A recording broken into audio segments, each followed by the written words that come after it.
अस्सलाम वालेकुम, नमस्कार, सत श्री अकाल एंड गुड इवनिंग। मैं हूँ आरज़ू काज़मी और हमेशा की तरह से आप देख रहे हैं जी भेजा फ्राई।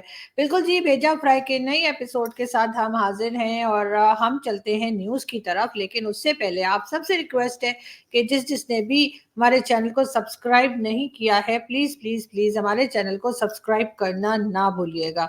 खैर, हम आगे बढ़ें और सबसे पहले जो न्यूज़ हमारे पास है, वो तो जी पहली न्यूज़ तो यही है कि जी डॉलर रेट जो है पाकिस्तान में वो कुछ कम हुआ है और जो डॉलर रेट 214 पे पहुंच चुका था, यानी पाक रुपीस 214, वहां से वो थोड़ा सा डाउन हुआ है और आज जो है 206 पे आ चुका है। और लोग बड़े हैरान हैं, लोग बड़े परेशान हैं और लोग थोड़ा खुश भी हो रहे हैं कि आहिस्ता आहिस्ता करके ही सही, लेकिन कहीं कहीं कुछ चीजें जो हैं वो कंट्रोल में आती जा रही हैं गवर्नमेंट के। और देखते हैं कि इससे आम आदमी को कितना फायदा होता है, फायदा होता भी है या फायदा नहीं होता है, ये तो खैर आने वाला वक्त ही बताएगा। लेकिन बहरहाल डॉलर रेट नीचे आने से जो है वो अब ये भी सुना जा रहा है कि फ्यूल प्राइस भी नीचे आएगी और उसके साथ शायद थोड़ा सा रिलीफ मिले आम लोगों को। लेकिन हम आपको ये बता दें कि उस्मान बुज़दार साहब, जो कि पहले चीफ मिनिस्टर रह चुके हैं इमरान खान के टाइम में, पंजाब के, उनके घर जी पुलिस ने जो है एंटी करप्शन ने बल्कि रेड डाला और उनके घरों पे, बल्कि उनके एक से ज्यादा घर है तो उसके ऊपर, लेकिन ना मिले नहीं, बुजदार साहब भी नहीं मिले और उनके रिश्तेदार भी नहीं मिले और उनके घर में कोई नहीं मिला। लेकिन बहरहाल कहा यही जा रहा है कि दोबारा से ये कोशिश की जाएगी और जरा पूछगछ की जाएगी, इसलिए भी थोड़े से जो इमरान खान साहब की पार्टी के लोग हैं वो घबराए हुए नजर आ रहे हैं, क्योंकि ऑब्वियसली पाकिस्तान में तो हमेशा से ही होता रहा है कि जो गवर्नमेंट जाती है उसके बाद जो है जो नई गवर्नमेंट आती है वो उससे पिछली गवर्नमेंट के कुछ ना कुछ जो भी कारनामे होते हैं वो लोगों के सामने लाने की कोशिश करती है। लेकिन बहुत से लोग ऐसे हैं अभी भी जो इमरान खान को सपोर्ट कर रहे हैं और ना सिर्फ सपोर्ट कर रहे हैं बल्कि उनके लिए बड़ा अच्छा अच्छा बोलने की कोशिश भी कर रहे हैं। खैर, हम एक वीडियो देखते हैं। निकाले जाए। मेरी भी एक दो मुलाकातें हुई कि जनाब आप तो बड़ी स्टोरीज करते हैं। मैंने कहा यार एक शख्स, और ये इमरान खान साहब बैठे हैं, शायद आप में से बहुत से लोगों को ना पता हो, पीएम ऑफिस में हमारे भी जराए होते हैं, अक्सर पूरी काबीना परेशान होती थी कि जनाब बात हमने की है, कहाँ से पता लग गई। वो शख्स जो पानी की आधी बोतल भी जाया नहीं होने देता, बतौर वजीर आजम के, यार ये आधी पानी की बोतल मैंने अभी रखी, क्यों उठा के ले गए, वो करप्शन करेगा। मैंने समझाई लोगों को ये बात। जी, ये थे हमारे एक टीवी एंकर जो कि बड़ी तारीफें कर रहे थे इमरान खान साहब की कि जी वो तो पानी की आधी बोतल को भी जाया नहीं होने देते थे। खान साहब कहते थे मेरी बोतल उठा के कौन ले गया। तो मेरा ख्याल है कि ये शायद ये चेक नहीं कर पाए कि उस आधी बोतल की, पानी की आधी बोतल में आखिर खान साहब ने क्या रखा हुआ था जो इतने परेशान दिखाई दे रहे। मतलब थोड़ा सा हटके, थोड़ा सा दूसरी साइड पे भी सोच ही लेना चाहिए, वरना इतना तो खैर हम समझ सकते हैं कि इतना भी बड़ा दिल नहीं है कि जी कोई बात नहीं, पानी की बोतल है तो भी उसको रोक ले। तो लेकिन खैर, तारीफ करने वाले तारीफ करते हैं, हर हाल में तारीफ करते हैं और करते ही रहेंगे। मगर हम ये सुनते हैं कि खान साहब आगे क्या बात करते हैं। ये हटाया नहीं जा सकेगा क्योंकि फिर एहतसाब भी हो जाएगा हमारा। इसके अंदर भी बड़ी हमें गौर करना चाहिए कि क्या इसका मतलब ये है कि कोई और आर्मी चीफ आएगा तो इनका एहतसाब रुक जाएगा। इसका ये भी मतलब है कि क्या अपना आर्मी चीफ चाहिए ताकि वो इनकी मदद करे। यानी वो जो बात कह गया है इसके अंदर जरा हमें गौर करना चाहिए। पहली चीज तो उसने कहा कि इमरान खान अपना आर्मी चीफ रखवाएगा। मैं आज आप सबके सामने एक चीज वाज़ेह करना चाहता हूं। मैंने किसी सूरत, किसी वक्त अल्लाह के सामने मैं हाजिर होकर ये बात करता हूं, मैंने कभी नहीं सोचा था कि नवंबर में किसको आर्मी चीफ बनाना। वो सिंपली ये कि ये इशू था ही नहीं। मेरे जहन में तो ये था कि जब टाइम आएगा मेरिट के ऊपर जो सबसे बेहतर होगा उसको मैं बना दूंगा। सारी जिंदगी जो मुझे जानता है क्रिकेट में, जब से 10 साल क्रिकेट कैप्टन रहा हूं, मैंने कभी अपनी जिंदगी में मेरिट को वायलेट नहीं किया। जी, मुझे ये खान साहब की बात सुन के ना वो राज कपूर साहब की मूवी का एक गाना याद आ गया। सजन रे झूठ मत बोलो, खुदा के पास जाना है, न हाथी है न घोड़ा है, वहां पैदल ही जाना है। सॉरी सॉरी, मुझे मालूम है मुझे गाना नहीं आता, मेरी आवाज बहुत खराब है, लेकिन फिर भी मुझे ये पता नहीं खान साहब की बात सुन के ये गाना क्यों याद आ गया।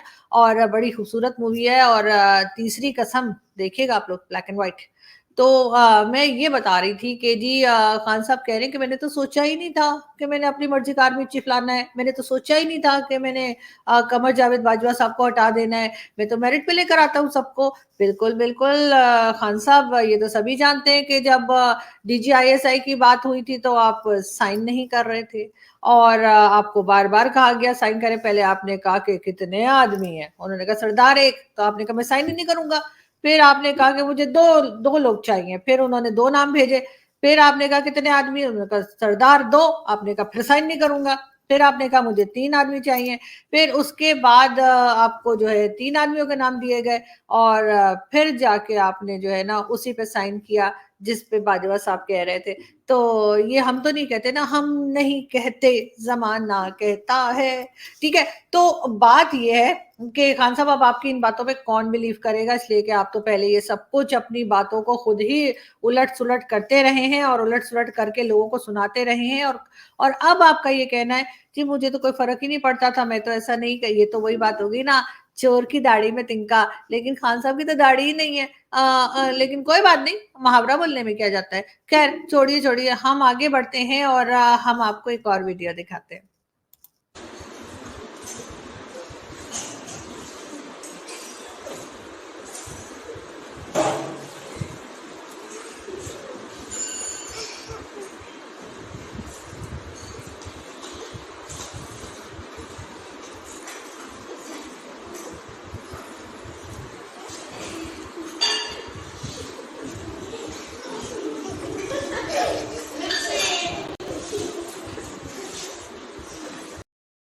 देखा आपने कितना क्यूट सा बच्चा था, और यकीनन अपनी टीचर को धमकियां लगा रहा था। लेकिन खैर ऐसा होता है, और ऐसे क्यूट क्यूट से बच्चे इस किस्म की हरकतें भी किया करते। खान साहब, इमरान खान साहब ने एक बार फिर जो है वो अपना कहना चाहिए कि मुलाकात की है टिकटॉकर से बनी गाला में। और जो टिकटॉकर्स हैं उनसे उन्होंने डिस्कस किया कि हम कैसे आगे बढ़ सकते हैं, दोबारा हम कैसे प्राइम मिनिस्टर बन सकते हैं, और आप हमारी मदद कीजिए। बिल्कुल जी। तो अब हाल ये हो गया है कि इमरान खान साहब जो है वो टिकटॉकर्स के साथ बात करके और मीटिंग्स करके और अपनी जो है आगे का फ्यूचर प्लान करने लग गए हैं। मगर साथ साथ हमने जी ये भी देखा है कि जो आजकल हमारे फॉरेन मिनिस्टर फाइनेंस मिनिस्टर हैं, उनका कहना है कि जी चीन ने से मुआहदा हो गया है, यानी एग्रीमेंट पे साइन कर दिए हैं, और 2 से 3 2.3 बिलियन डॉलर्स जो हैं वो उन्होंने कहा कि चंद दिन में मिल जाएंगे। यानी कि अब चाइना से हमें जल्दी पैसे मिलने वाले हैं, और जाहिर है चाइना से पैसे मिलने वाले हैं तो चाइना के बूट तो साफ किए ही होंगे। अब इस बात से तो इनकार नहीं कर सकते, मगर देखते हैं कि अभी तक तो खैर पैसे आए नहीं है। चाइना ने पता नहीं कह के भूल तो नहीं गए चाइनीज कहीं, और वैसे भी उनको बहुत ज्यादा बिजी रहते हैं ना, तो मेरा ख्याल है दोबारा याद करवा देना चाहिए। आईएमएफ की तरफ से भी यही कहा जा रहा है कि जी पाकिस्तान को जल्द ही लोन मिल जाएगा, और उसके बाद देखते हैं कि कहां तक बात बढ़ती है। ये जी औरिया मकबूल जान साहब और ये मुलाकात कर रहे हैं former prime minister Imran Khan से, और आप तो जानते ही हैं कि उनके बहुत बड़े सपोर्टर हैं, बहुत तारीफें करते हैं। और साथ साथ हम आपको ये भी बताएं कि जी ये साहब जो पहले हम आपको जिनकी वीडियो दिखा रहे थे, अरशद शरीफ साहब इनका नाम है, टीवी एंकर जो थे, वो पहले इस किस्म की भी ट्वीट्स किया करते थे जिसमें वो कहते थे इमरान खान साहब से कि बताओ जी ये बनी गाला के पैसे कहाँ से आए, बताओ जी बनी गाला किसने गिफ्ट कर दिया, बताओ जी ये आपने फलानी चीज कैसे ले ली। लेकिन अब जो है वो इमरान खान के फेवर में हो गए हैं, तो अब वो कोई बात नहीं पूछते। लेकिन हमारे लोग भी आफरीन है उनके ऊपर कि वो उनकी पुरानी पुरानी ट्वीट्स निकाल के लगा रहे हैं। खान साहब को कहा जाता है कि जी ऑफिस नहीं है, लेकिन फिर भी अपनी डायरी लेके घर में घूमते रहते हैं, और उनको ऐसा ही लगता है कि मैं अभी भी प्राइम मिनिस्टर हूँ। खैर ऐसा महसूस करने के लिए किसी की परमिशन की जरूरत नहीं होती। और बाकी तो जैसा आप जानते ही हैं कि जिस तरह से पाकिस्तान का निजाम चल रहा है, वो तो खैर देखने वाली बात है कि क्या होता है और क्या नहीं।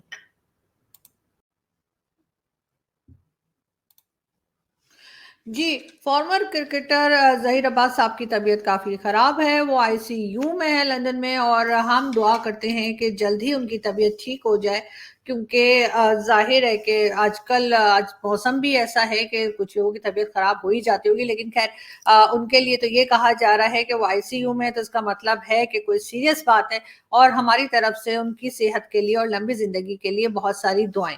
हम आगे बढ़ते हैं और हम आपको दिखाते हैं कि ये देखिए जी हमाद अजहर साहब हैं। हमाद अजहर साहब जो है इमरान खान साहब के साथ काम करते रहे हैं, उनके मिनिस्टर रह चुके हैं, लेकिन ये सर को किसी ने बताया नहीं है कि सर ये एल जो है वो लर्निंग यानी कि गाड़ियों पे लगाया जाता है, पता नहीं आपके सर पे किसने लगा दिया है और लगता ही यही है कि किसी को समझ आ गई है कि आप लोगों को गवर्नमेंट चलानी नहीं आ रही, तो इस वजह से उन्होंने जो है आपके ऊपर ही एल लगा दिया है। लेकिन खैर हम आगे बढ़े और इस बच्चे को न जाने क्या हो गया, मेरा ख्याल है या तो ये मेरी बातें सुन-सुन के पक गया है या फिर ये शायद खान साहब के जो स्पीचेज़ हम आपको दिखाते जा रहे हैं बीच-बीच में, वो शायद देख-देख के खान साहब की तकरीरें सुन के शायद ऐसा बावला-सा हो गया है। लेकिन कोई बात नहीं इसको आहिस्ता-आहिस्ता आदत पड़ जाएगी। लेकिन हम एक बार फिर वीडियो देखते हैं। जिधर ताकतवर के लिए एक कानून और उसको आप अगर वो जुर्म करे, अगर चोरी करे तो उसको सजा ना दो, और जो छोटा कमजोर चोर हो उसी को जेलों में डालो। यानी जिस मुल्क में एक तबका कानून से ऊपर हो, कानून निचले गरीब कमजोरों के लिए हो, लेकिन ताकतवर के लिए अगर वो कानून से ऊपर हो तो वो मुल्क तबाह हो जाते हैं। बनाना जी, बिल्कुल, बनाना रिपब्लिक बन जाते हैं और मुल्क तबाह हो जाते हैं, जहाँ पे ऊपर वालों के लिए अलग कानून हो और गरीब के लिए अलग कानून हो। तो इसीलिए तो खान साहब आप पिछले 8 साल से फॉरेन फंडिंग केस का फैसला आने नहीं दे रहे। अभी 2 दिन पहले भी फॉरेन फंडिंग केस का फैसला लिख के महफूज कर लिया गया है और पिछले 8 साल से इसी तरीके से महफूज किया जाता रहा है और अभी तक सुनाया नहीं गया। क्योंकि जिस दिन सुना दिया, उस दिन तो आप जानते हैं कि लेने के देने पड़ जाएँगे। मगर खैर इस तरह तो होता है इस तरह के कामों में, या कहना चाहिए कि बड़े-बड़े देशों में ऐसी छोटी-छोटी बातें होती रहती हैं।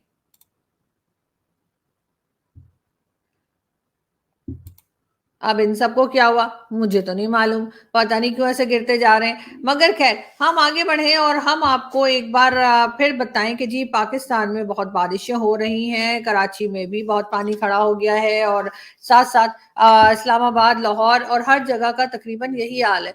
लेकिन ना तो किसी गवर्नमेंट को फिक्र है, जो गवर्नमेंट आती है जो गवर्नमेंट जाती है, किसी में से भी किसी ने ये काम नहीं किया कि जी ज़रा इस तरह का कोई सिस्टम बनाएँ कि जिससे बारिश का पानी जो है वो खड़ा ना हुआ करे और इस तरह से लोगों को परेशानी ना हो। मगर हम ऐसा होता हुआ कुछ भी नहीं देख रहे हैं। आप ये देखिए।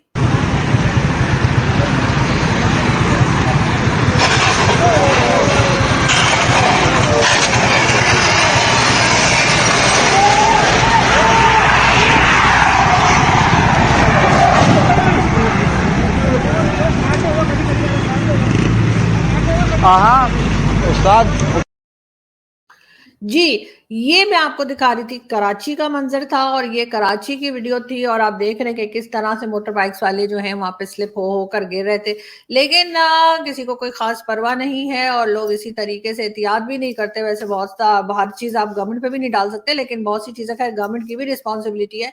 लेकिन बहुत सी इस तरह की भी चीज़ें देखने में आई हैं कि लोग भी परवाह नहीं करते और उसके स्पेशली ख़ास तौर पे मैं कहूँगी ये जो मोटर बाइक्स चलाते हैं, उनको बहुत एहतियात करनी चाहिए कि बारिश है तो आप कहीं इस तरीके से गिर के अपने आप को चोट ना लगा लें। और खान वजीर आजम थे तो कहते थे 25 साल पहले जब सियासत शुरू की थी तो मैं इसलिए नहीं आया था कि टमाटर की क्या कीमत है और आलू की क्या कीमत है।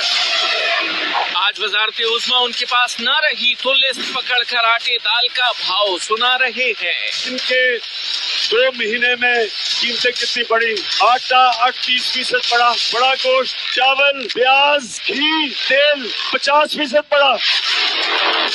कल कहते थे मैं क्रिकेट की दुनिया में वो हूँ 200 साल तारीख में जो कैप्टन न्यूट्रल अंपायर लेके आया था। आज कहते हैं अल्लाह ने हमें इजाजत ही नहीं दी कि हम न्यूट्रल हो जाएं।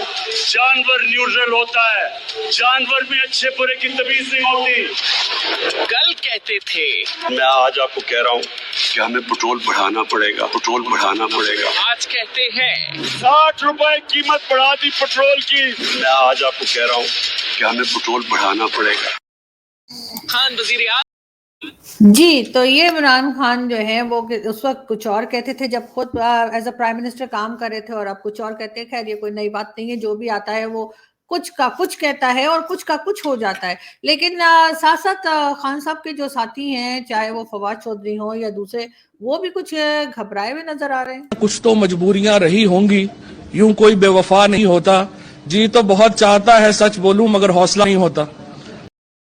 जी, तो बिल्कुल फवाद चौधरी साहब कह रहे हैं कि वो जी तो बहुत चाहता है कि सच बोलूं लेकिन हौसला नहीं होता। तो सर थोड़ा हौसला कीजिए, थोड़ा सच बोलिए, थोड़ा पब्लिक को सच बताइए, थोड़ा दुनिया को भी सच बताइए, और पता चले कि आप लोग क्या करें। लेकिन बात सिर्फ और सिर्फ पीटीआई की या इमरान खान की नहीं है, बात है पूरे मुल्क की, बात है हर पॉलिटिकल पार्टी की, जो जब भी आती है अब बेशुमार गलतियां करती है लेकिन अपनी गलती को मानती नहीं। अभी भी पीएमएलएन जिस तरह से चल रही है या माजी में जिस तरह से पहले चलती रही है, उसमें जो जो उन्होंने गलतियां की, मेरा ख्याल है उनको उस सब चीजों को भी देखना चाहिए ताकि आगे वो मुल्क के लिए कुछ कर पाएं। और बार बार जो है वो फ्यूल के प्राइस बढ़ रहे हैं और कहा यह जा रहा है कि जी आईएमएफ की शर्तें पूरी करनी है, इस वजह से हम ऐसा कर रहे हैं। मगर देखते हैं कि जब आईएमएफ के से फंड आ जाएगा तो अब आप क्या करेंगे। ऐसा तो नहीं होगा कि फिर दोबारा से कोई कॉर्नर के प्लॉट ले लेगा या फिर वो पैसा मुल्क से बाहर दोबारा पहुंचा दिया जाएगा। ये देखने के लिए या ये चेक करने के लिए और इसको रोकने के लिए बहुत ज्यादा काम करने की जरूरत होगी, और ये काम बगैर एस्टेब्लिशमेंट के नहीं हो सकता। और इमरान खान साहब का ये भी कहना है कि जैसे बार बार कहा जा रहा है कि नहीं हम न्यूट्रल हैं, हम न्यूट्रल हैं, तो उन्होंने कहा कि अगर घर में डाका पड़ रहा हो तो उस सूरत में चौकीदार जो है वो न्यूट्रल नहीं रह सकता। मतलब ये कि भाजपा साहब आपको चौकीदार कहा इमरान खान ने, बता दिया मैंने।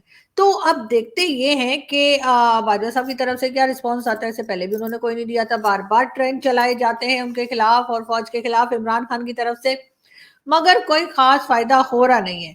और इमरान खान का अगर ये कहना है कि मैं तो मेरिट पे लेकर आता और मैंने तो कोई नहीं सोचा था कि मैं किसको लाऊं, तो फिर ये फैज हामिद वाली बात कहाँ से निकली और किधर से निकली। और अभी भी उसी के चर्चे हैं कि खान साहब उनको और वो खान साहब को सपोर्ट कर रहे हैं। खैर फिर मैं एक बात कहता हूँ, I can tell you genuinely, army भी डिवाइडेड है, आर्मी गमज़दा है, आर्मी को पता है टॉप ब्रास ने गद्दारी की है, और आर्मी मगर एक रूल है कि आर्मी अपने एक कमांडर की तरफ यूनिटी ऑफ कमांड ये है बस, और ये गलत है। मैं समझता हूँ the times have changed, the top brass people have to come up and let this man go who did is wrong, क्योंकि ये आर्मी अच्छी है हमारी, वी नीड द आर्मी, मगर टॉप ब्रास पोलिटिसाइज हुए हैं। ये बात हमने इस वक्त मुल्क की बात कर रही है, ठीक है ना, बिल्कुल ठीक बात। तो अगर मुल्क में हम लोग रूल ऑफ लॉ नहीं लाएंगे, अच्छे लोग नहीं लेके आएंगे, और आप देख ले 2 महीने में इमरान खान अच्छा काम कर रहा था, 2 महीने में हुकूमत बैठ गई है,